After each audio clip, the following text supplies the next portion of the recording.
Time for the ride home in ENC. Yes! Yes! Yes! This is your 5 o'clock drive with Patrick Johnson. Holy mackerel! More news, more interviews, more ECU stories than you can shake a stick at. Hey, stop shaking that stick.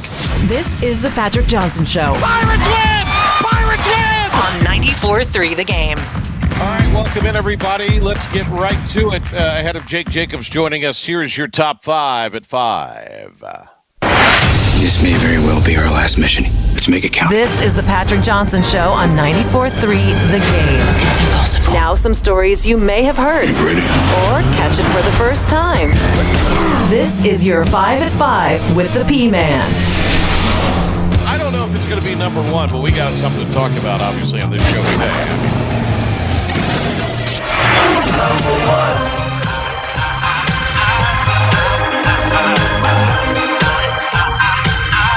Number 1. I know what ought to be number 1. Unfortunately, I know what Pilk's probably going to pick to be number 1. Well, number 1, we are the flagship station of the East Carolina Pirates. PJ, I'm with you. You're right. Trust me, I wanted that to be number 1 as well, but we have to do our duty to the people under our contract. Or a dog boy, huh? I'm beginning to wonder what Pilk may be. Oh, no. You're accusing me of being a cat boy. He a cat boy. You could be a cat boy. You could be a cat boy. I'm not sure.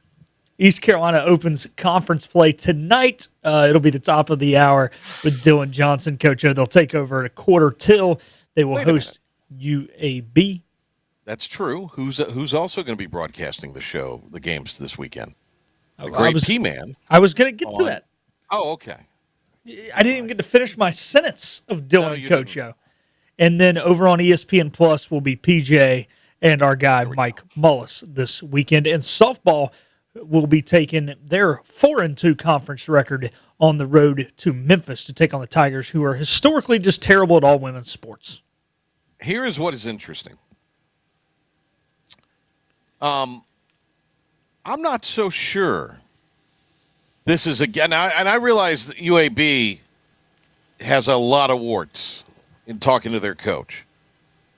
I realize UAB has a lot of things that you can ding them on, and I realize they've only won one time in Greenville ever.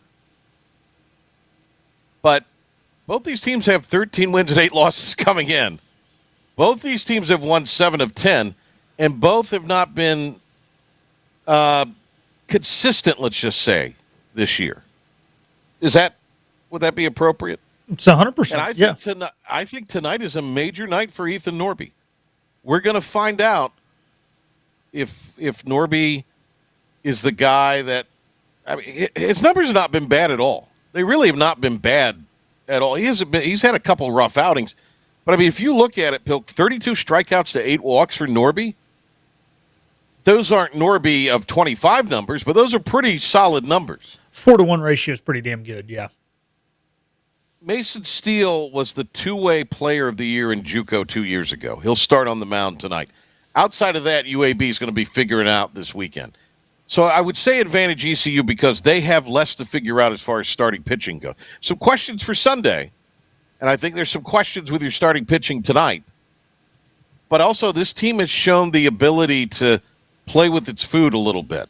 I think last Saturday was you got a heck of a performance from the pin pitcher Coyne. Marty Coyne was just awesome. Some days you run into you get a guy's best. Sunday felt like playing around with your food a little. Mm-hmm. The latter stages of Elon playing around with your food a little. So, a lot riding on this tonight, and I don't think there's a gimme either way. I could really see. I could see tonight's game going either way. I think the Pirates have an advantage tomorrow with GVK. Oh, for sure. As for softball, if Shane Winkler's team is going to be a contender in the American Conference, you have to win, if not sweep this weekend. But you definitely have to win the series. You've got to probably sweep the series this weekend. You say sweep. I say sweep. Get out the brooms. Get out the brooms. Number 2. They took care of business against Elon. They didn't let them hang around at all. No, It was a they did not. doubter on Tuesday. Yeah. I kind of wish they'd went Seems like six it was innings, so each one of the pitchers could have got 2 innings. But Right. that's me and Seems you like talking that was a about. month ago, by the way. It does. Seems like it was a month ago last Yeah, Tuesday. Tuesday was a long time ago. All right, last night it was all the Rams, not Ramsey, but the Rams coming back, beating the Heels in overtime. Patrick and I each got a soundbite here. I'm going to let him lead it off. This is what Hubert had to say after the. Well, now let's set the table, Pilk. It was all Rams, but it was all Rams in the final 7 minutes and in overtime. Yeah, that's true. North Carolina built a 19-point lead. Biggest blown 19-point lead. loss in the first round of the NCAA tournament. And they were up 70 to 50. It was either 54 or 56 with less than 7 minutes to go. North Carolina finished with 75 points. So in the final 7 minutes and overtime, only 5 points. This is a mashup of Hubert Davis taking the first 3 questions. And this isn't the edited version you're seeing floating around on X or IG or Twitter or TikTok or Snap. This is the actual 3 questions that were, as I believe it, to be the first fired up. By the way, I guess Hubert also had a fit because of the logo on the cup when he first sat down. I was told that. I didn't see that part of the press conference, but it seems like you have other things to worry about. Here we go. Did you sense that your team got a little bit tired there? I did not. I didn't. Hubert, why did you go to just a 6-man rotation in the second half? Because that was my decision. Coach, what do you think went wrong? What do you mean? That is not good. What do you mean? What do you mean? And look, full disclosure, this is because of baseball and my obligations with TV, a pre-record. So, who knows where the hell this thing's going to be when this airs? But as we sit here right now, I cannot imagine that Hubert Davis is long for Chapel Hill. I understand he just signed an extension. It was announced he signed an extension last year. But Pilk, I don't see how you and look, the Caleb Wilson thing, that maybe robbed them of their ceiling, which I don't think was beyond the round of 16. Maybe it could have been because he maybe was the Elite Eight problem. I don't think even that far. I think they'd really not had. I think they would have had a hard time getting out of the first weekend. They could have. We'll never know. But without Caleb Wilson, this should not be your floor. Blowing a lead against a team that you blow off as inferior, and then acting like a horse's ass who has no idea what's going on afterwards.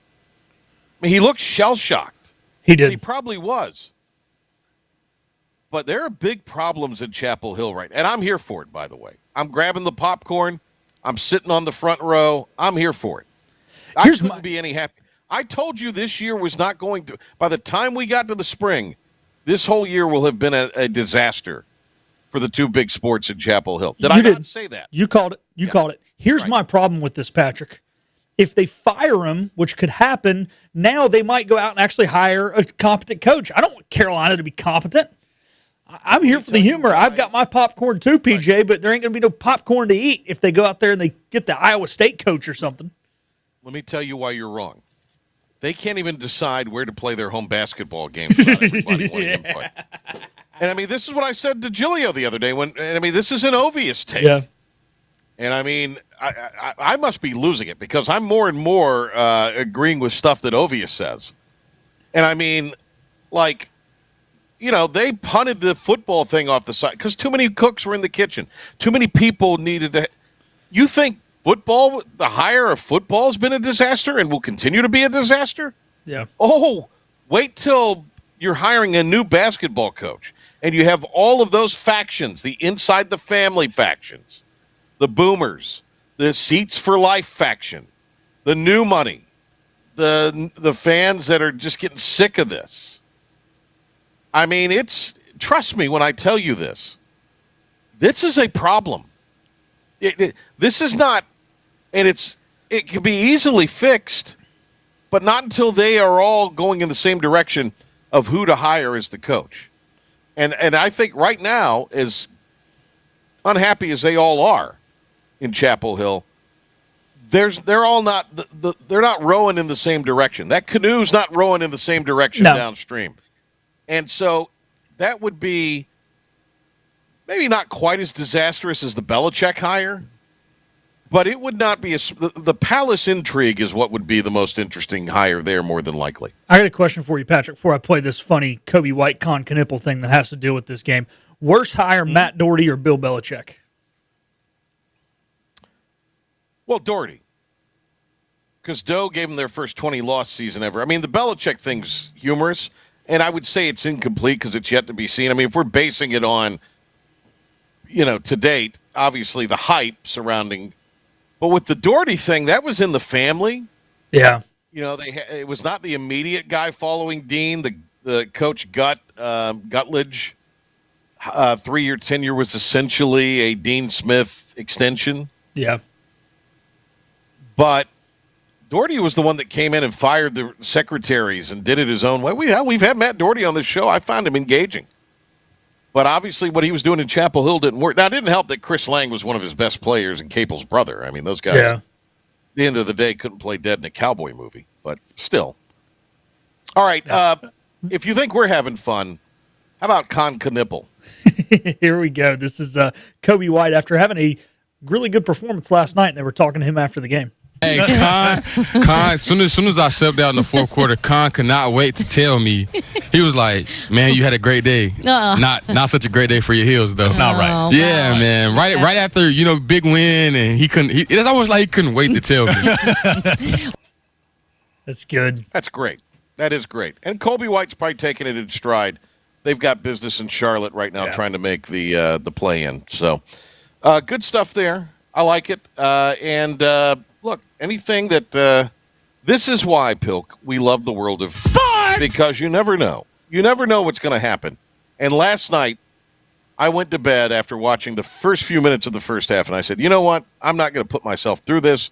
There's no way that this VCU crowd playing like a bunch of jackrabbits out there, I mean, just crazy up and down. There's no way the Heels, because the Heels were running with them early. And obviously, Carolina built that lead. So 3. Not everybody that lost is as sad as the Heels, PJ. Penn's cheerleaders had a message for Illinois as they were getting beat there at the end. That's okay. You're going to work for us someday. That's all right. That's okay. You're going to work for us someday. That's all right. Hey, you're an academic institution. Embrace it. They were happy to be there. Good for them. That was cool. Yeah, I mean, there's no fault in that. That's all right. 4. That's just college kids having fun. It was. Hey, I said give the cheer coach a raise. I thought it was funny. Kingston Flemings, one of the star freshmen of the Houston Cougars basketball team, was asking if he could take the little placard that had his name on it as a souvenir. And here was the audio from that with some reporters and Kelvin Sampson's voice. Sampson, here on the front row. Do we leave? Yeah. Thank you. We can take those or not? Not yet. Saturday. Freshman. Such a freshman move. I love it. No, that's a good little piece of audio out of all some of the absurdity that has happened this weekend and will continue to happen. That's as wholesome a moment as I guess as you could get nowadays. Look, Houston. I think Houston's an Elite Eight team, and that becomes a problem for Florida or whoever they will face. 5. Baseball is not a dying sport, PJ. The ratings are out for the World Baseball Classic.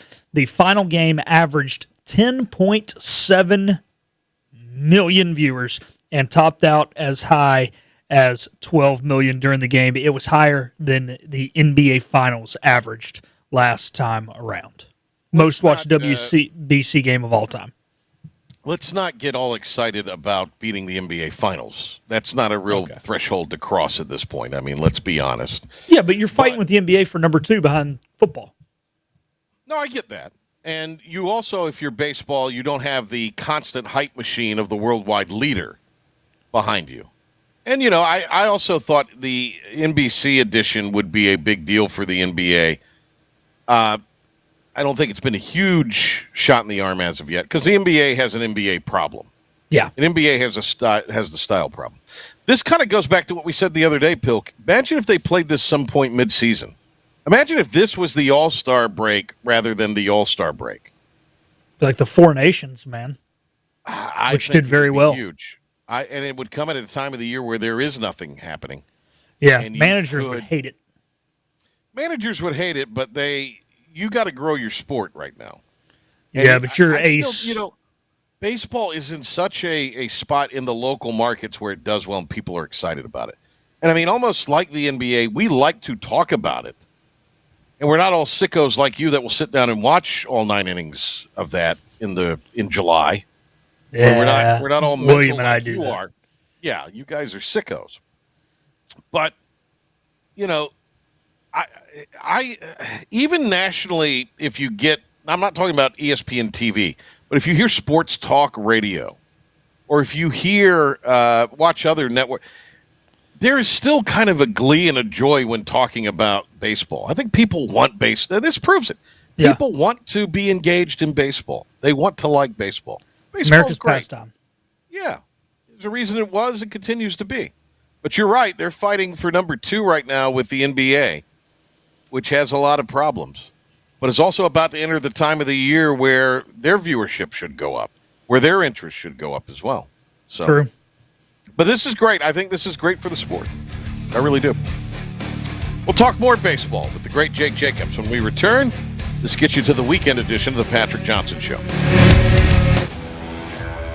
The best burgers around.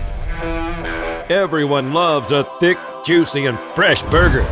Tiebreakers in Greenville, plus the all-new Tiebreakers in Winterville. Do real burgers better than anybody. So don't just go to any burger-themed restaurant chain. It's time to break the chain and eat local. Tiebreakers, real burgers at its best. Everybody loves burgers. You know what the problem is with standard belts? Usually you have to choose between too tight or the opposite, too loose. But with Anson Belt and Buckle, you don't have to choose. We got rid of the holes and instead have a track system designed for micro-adjustability. That way you can enjoy a perfect fit every time. Anson Belt and Buckle. Find your perfect fit today.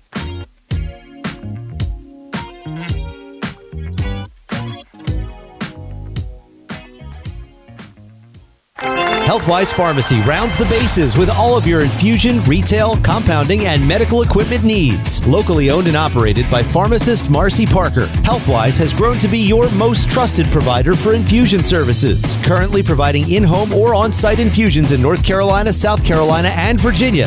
Visit Healthwise Pharmacy at 615B South Memorial Drive or call 252-295-0059 to speak to a patient service representative to find the option that best suits your needs. In this age of globalization, we've learned that bigger isn't always better. Ever tried to get phone help from a big corporation from a real person? Right. That's what's so nice about Phelps Chevrolet. After more than 50 years serving our community, Phelps remains family-owned and operated. Mike, Daryl, Wave, West, Alan, and Clay deliver hometown service and integrity, same as always. They share your experience, they share your values, and they are ready to help with any motoring need. Come get you one. This is about you, your family, and the health of all who live in Eastern North Carolina. This is about the transformation of a health system into something more powerful and more human, about creating new ways to treat disease and keep you well. This is about ECU Health, which is to say, it's really all about you. ECU Health. Minds, hearts, purpose. Make every day electric on the Kawasaki Electro 20 electric balance bike. Maximize the fun with long run times, impressive top speed, and Kawasaki build quality. Easy adjustability and smooth handling make everyday riding more enjoyable. And the standard MTB type tires provide off-pavement capability. The Kawasaki Electro 20 is the electric balance bike that's built to rip. Go to Ron Ayers Motorsports, Memorial Drive north of the airport, Greenville. Remember, get the podcast of the show on the IVX Media app or where you get your podcasts. I listen on my Apple Watch. Smart speaker. Listen while you work. I listen everywhere. The Patrick Johnson Show on 94.3 The Game. All right, welcome back. Nice to have you with us. We got Pirate Baseball coming up at the top of the hour. Jake Jacobs, one-time pitcher for ECU and a great friend of the program here, joining us on the Patrick Johnson Show today. Jakester, how are you, buddy? I'm great, P-Man. How are you, buddy? I'm well. Pilk just told us about the World Baseball Classic and the final setting an all-time viewership record. You will not find a bigger patriot than Jake Jacobs. And you will not find a guy that loves baseball more than Jake Jacobs. So, we were just talking about it. I view that as nothing but a positive. I think that's great. I am curious to see if you replace this with the All-Star break. And that might be sacrilege to some. But to me, almost, it seems like, Jake, that those numbers could be even bigger. I don't know. Maybe. But is that a positive for the game itself, that this World Baseball Classic brought in an all-time record of over close to 11 million viewers?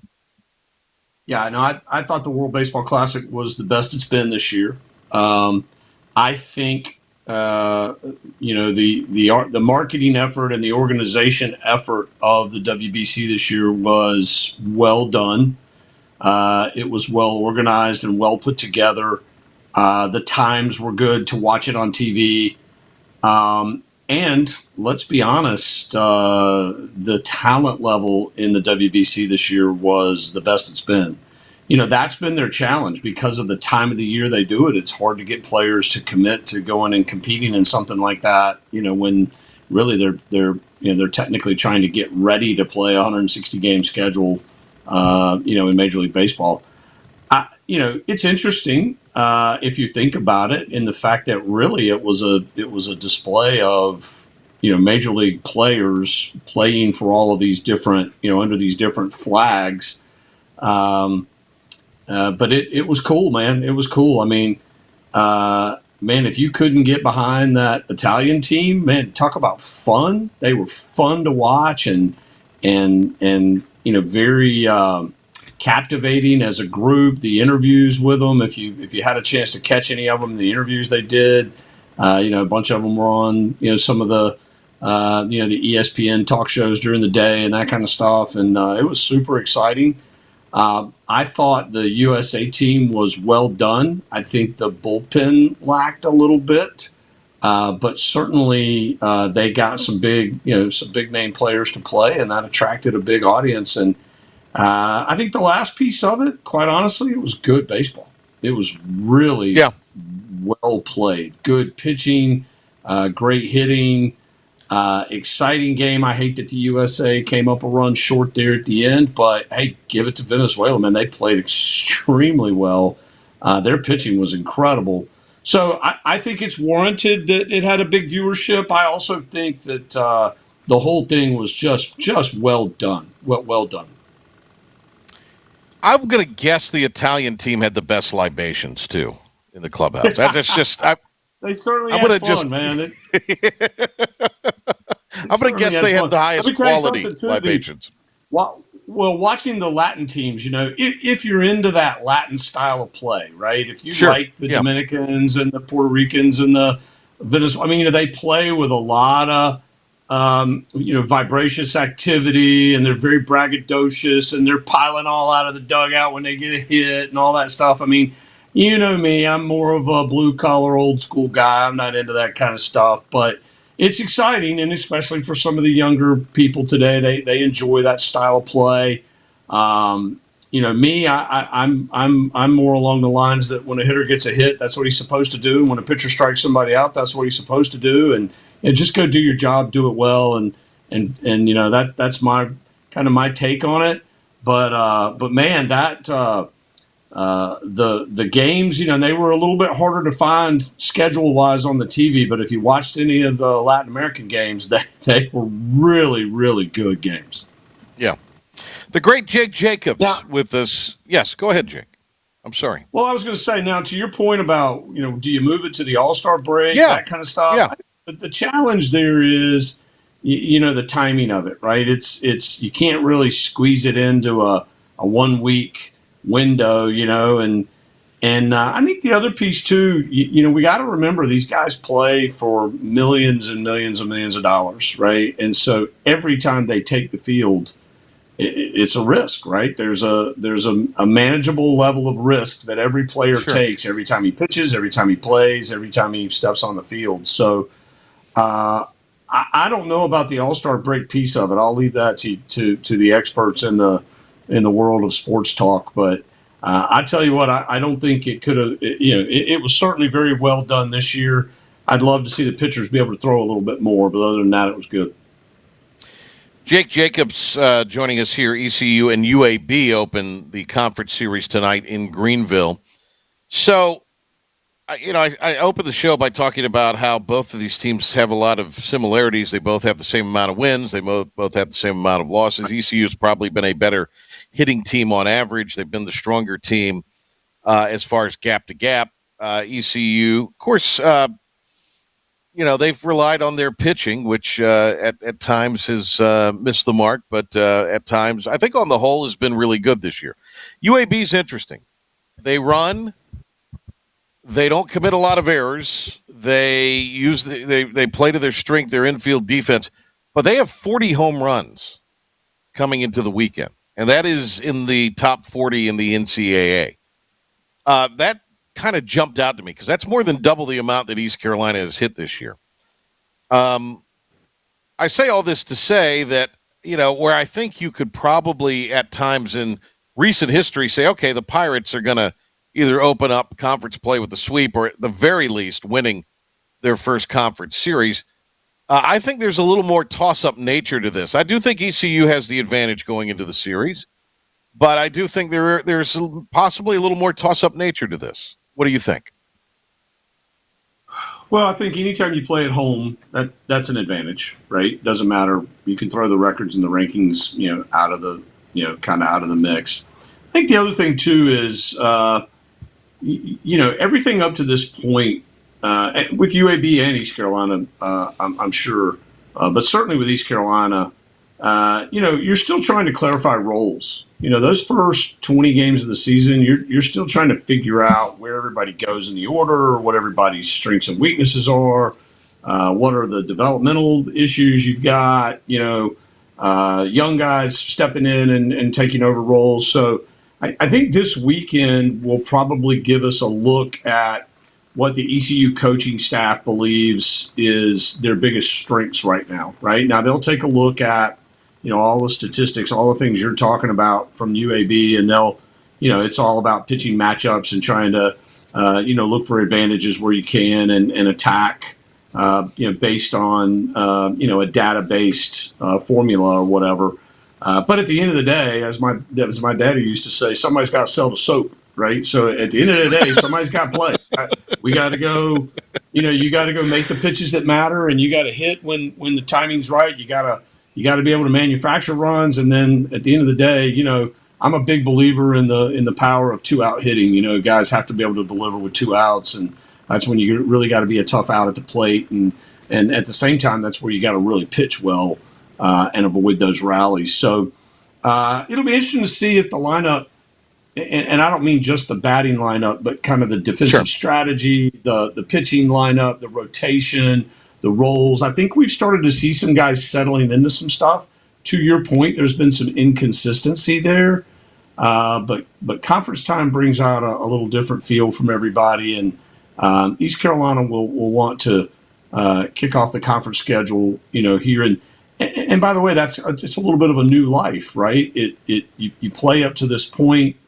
I think everybody would agree the Pirates haven't played quite as well as what they probably want to. I think, in listening to some of the sound bites from Cliff, I'm sure they would admit they'd like to be playing a little better up to this point. But conference play brings new life, right? It brings this basically a new season, and now it's about going and dominating conference play, and then you focus on trying to pick up some quality wins during the week, during the conference season, for RPI points and that kind of stuff. But really what matters is let's go dominate the conference. doesn't appear that there is a dominant team. UTSA, who got the same amount of first place votes as ECU, and they were separated by 5 total points in the preseason rankings for what those are worth. And they had cracked the top 25 in the D1 poll. Still, they lost 2 out of 3 this past weekend. So it almost seems to me that the East Carolina mantra has to be, even though we have not played a conference inning yet, we need to be at our very best at Clearwater. We need to be really, we need to be going into that with the mindset we've got to win that to go. And if you're done enough to get in as an at-large, even better. But I think you got to be driving towards, okay, it is going to come down to that weekend again in Clearwater. That's exactly right. And the goal is for you to be playing your best baseball in the last third of the season, right? That's where you've kind of identified who your guys are, who the key components to you being successful are, and you start leaning on those guys, right? Hey, carry us down the stretch. And so you're exactly right. I think no matter what your record is, even if East Carolina was 20-4 right now, or something goofy like that, and nationally ranked, it doesn't change the fact that you got to go win your conference. That's the sure thing. And conference seeding, conference play, conference performance has a lot to do with how committees look at large possibilities at the end of the year. So East Carolina plays a very tough schedule. I mean, we've played some really good teams up to this point. We will continue to play some really good teams, but that conference play is a really big deal. Ethan Norby has been good, 4-1 on the strikeout to walk ratio, but he has not been the Ethan Norby of 2025. He's had some uneven outings and had some struggles, quite frankly. I mean, against Penn was not sharp at all. Maybe the least sharp he's been since the opener. What might you attribute that to as a guy that played the position very well? So, Philip, I want you to hear me really good here because I listen to some of your shows with some of the other local talent. I would attribute the biggest part of that. He's a college kid. That's where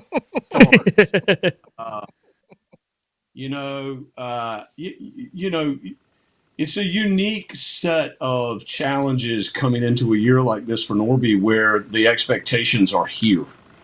And last year, I don't think he dealt with some of that pressure, right?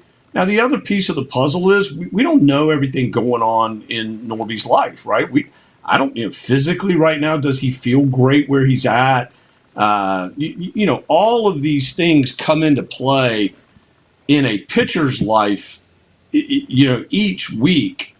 It becomes a unique performance of, all right, what do I have today? Like when I go to the mound today, what do I feel really good about? Is my fastball really good today?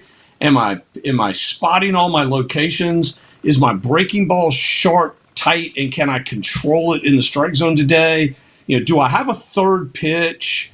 All of those components go into each individual start, right? And I also think that when you've got a guy like Norby who last year kind of burst onto the scene, and then now all of a sudden with the off-season experiences he had, all of the various coaches and philosophies and data and physical performance and development opportunities he's had, quite honestly, pitching, it's not a science as much as it is an art sometimes. And it's about kind of finding your way through all of that technicality, dealing with the pressures, dealing with the, hey, I'm the Friday guy. I'm always going to be pitching against the other team's best. I'm always going to get, the other team's best every time I take out there. So I think what you've seen there is just, it's a unique set of challenges. We've had a weird weather year. It's cold, it's warm, it's cold, it's warm. It's been a weird start to the season. I think Norby's got great stuff. When he kind of puts it all together, I think then we'll start getting an idea. I think, 3-4 starts into the year, we're not in a position to really talk about that yet. It's kind of like Steve Logan talks about, the first 3 or 4 games of the football season. We don't know enough yet, right? We don't know enough yet. We know that Norby hasn't been what all of us want Norby to be, but the reality is he's got great stuff. We know he's a fierce competitor. We know he's receiving great coaching. And I think we'll see him put it together, and he's going to be in conference play. He's going to be a force to be dealt with. Jake, I agree with everything you're saying. I just want to remind you, though, I haven't been ready to kick Norby to the side. I've been defending him. I haven't been throwing him to the side. I was talking more so in general, man. You guys talk about these ECU athletes like they're pro athletes. We do. Yeah, Well, you guys are all talking. They're getting paid, though, Jake. I don't. They're still college kids. Whether they're getting paid or not is irrelevant to the fact that who knows what they have going on in their lives right now aside from baseball, right? You're right. I'm sorry.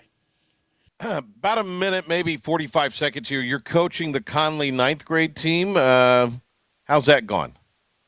It's going good, man. We're 5-0. Big win over the J.H. Rose 9th grade team yesterday, and what was a really good baseball game. Both teams featured a lot of talent. Patrick, I'm having fun, man. It's great. I love that age group. I love the kind of the 13 to 15-year-old age bracket. I think it's a great age for kids learning how to play on the big field and really understanding how to play at that faster pace they need to be able to play as they get into the JV and varsity ranks. And, man, it's just great. It's wonderful for me to get on the baseball field anytime I can. I'm actually coaching 3 teams right now, so I'm enjoying being on the field, as always. We'll talk to you soon when you don't have a game. Right? It's the most glorious time of the year, right? You turn on the TV, we got basketball all day, which can only mean, thank God, it's almost over. Let's talk about baseball. Oh, God. All right, Jake. I'll see you later on. Thank you, buddy. Good luck in your game today, too. The great Jake Jacobs, a great American. All right, when we come back, we'll wrap up the show for the week. Tell you about Monday. PJ Show. This is about you, your family, and the health of all who live in Eastern North Carolina. This is about the transformation of a health system into something more powerful and more human. About creating new ways to treat disease and keep you well. This is about ECU Health, which is to say, it's really all about you. ECU Health. Minds, hearts, purpose. You have a choice when you invest in insurance, and when you choose First State Insurance Advisors, you're working with people you can trust. Clark Stallings has deep ties in the community. His team, including Keaton Smith, Regina Asby, Phil Leyva, Max Joyner Jr., Max Joyner III, and Ginger Smith, provides knowledgeable and professional advice. First State Insurance Advisors is an independent insurance agency. They offer all types of personal insurance as well as various types for business. Call or email First State Insurance Advisors today. We want to be your trusted choice agency. Acre Station Meat Farm, along with Lane Angus Beef, bring you farm to fork beef. Stock your freezers now with affordable beef boxes, just in time for the grilling season. Farm to fork beef brings quality local beef to your family. From your traditional butcher shop, Acre Station Meat Farm. Come on down to Acre Station Meat Farm and find out why we're #1 in fresh cuts and friendly service. Acre Station Meat Farm, Highway 32 North, Pinetown. Daughtridge Gas and Oil has been your dependable propane supplier for 95 years. Their trained technicians can service and properly install all your propane and natural gas appliances. Plus, Daughtridge Gas and Oil is your backyard expert with fire pits, grills, smokers, and more, including quality outdoor furniture at their Greenville Patio and Hearth Shop at 1901 Charles Boulevard. Go by and see the knowledgeable staff at Daughtridge Gas and Oil for propane delivery or call 756-1345. Healthwise Pharmacy rounds the bases with all of your infusion, retail, compounding, and medical equipment needs. Locally owned and operated by pharmacist Marcy Parker, Healthwise has grown to be your most trusted provider for infusion services. Currently providing in-home or on-site infusions in North Carolina, South Carolina, and Virginia. Visit Healthwise Pharmacy at 615B South Memorial Drive or call 252-295-0059 to speak to a patient service representative to find the option that best suits your needs. In this age of globalization, we've learned that bigger isn't always better. Ever tried to get phone help from a big corporation from a real person? Right. That's what's so nice about Phelps Chevrolet. After more than 50 years serving our community, Phelps remains family-owned and operated. Mike, Daryl, Wave, West, Alan, and Clay deliver hometown service and integrity, same as always. They share your experience, they share your values, and they are ready to help with any motoring need. Come get you one. And now, the stunning conclusion. Why is everyone screaming? On 94.3 The Game. Pirate baseball coming up top of the hour. And in a few minutes, the pregame countdown with both Coach O, Dr. Gary Overton, and Dylan Johnson. I'll be with Mike Mullis top of the hour on ESPN+. We'll have inning by inning, pitch by pitch, out by out coverage all weekend here on the radio and the IBX Media app, as well as on the ESPN Plus side. So looking forward to that. Great to have Jake Jacobs on today. Brett Friedlander is going to be our guest on Monday. Brett was in Greenville, South Carolina last night and all day yesterday for that matter. And I'm sure he'll be back on Sunday to watch the regional finals that will be taking place. VCU and Illinois, is that right, Pilk? Yep. And that'll be the late game. Duke, VCU. Yeah, Duke VCU 5:15 tomorrow, and then that one 30 minutes or whatever after. Yeah, so that'll be going on. We'll have that game for you on Talk 103.7 beginning at 4 o'clock. Duke and TCU. Double's got to get it together. Obviously, we're going to talk about what's gone on in Chapel Hill. All of that with Brett Friedlander. All right, have a great weekend, everybody. Enjoy it. Be safe. We'll see you out at the ballpark early in the morning Monday on Talk of the Town, or back here Monday afternoon for the Patrick Johnson Show.